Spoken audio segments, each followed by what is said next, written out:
Problem A7. A 2 by 2 by 2 centimeter cube has a 1 by 1 by 1 centimeter cube removed from it to form the shape shown in the left-hand diagram. One of these shapes is inverted and put with a second of these shapes on a flat surface as shown in the right-hand diagram. What is the surface area of the new shape? To do this problem, we need a bit of visualization, right? So we know they fit perfectly. And if you kind of think about it, what happens is that the bit where it's not the hole from the second shape, right, that actually fits into this area. So the hole from the other shape is just this cube here, right? But then the part that's not the hole just goes in here. So it completely fills this area, this volume.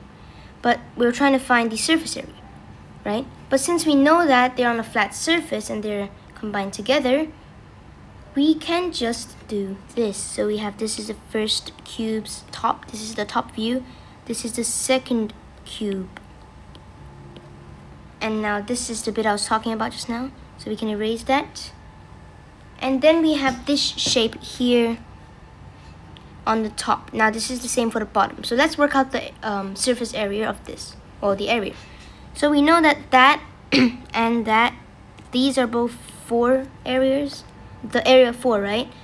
But with the intersection, we know this area, the intersection, is 1 cm squared, right? So we count that 1.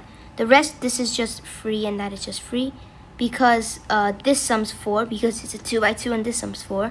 But then it is an overlap, so we have 3 plus 1 plus 3, which is 7 cm squared.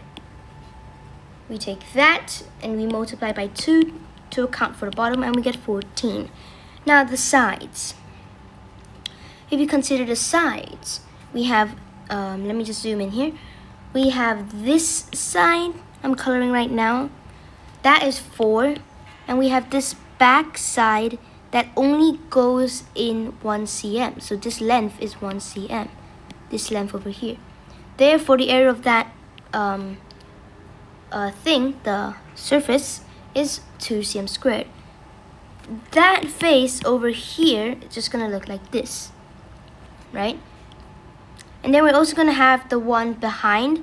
So if I'm gonna use blue. If I were to draw the actual cube, and this is the actual cube, right? Then this face over here would also be 2.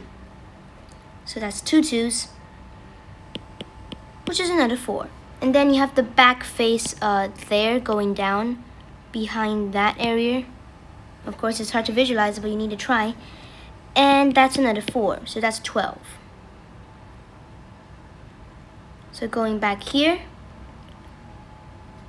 we have the surface area of that section on the side, 14 plus 12. Now there's also the other side, so we multiply by 2, and this gets us 38. And we've accounted for everything, so the surface area of the new shape is 38 centimeters squared, and that is our answer.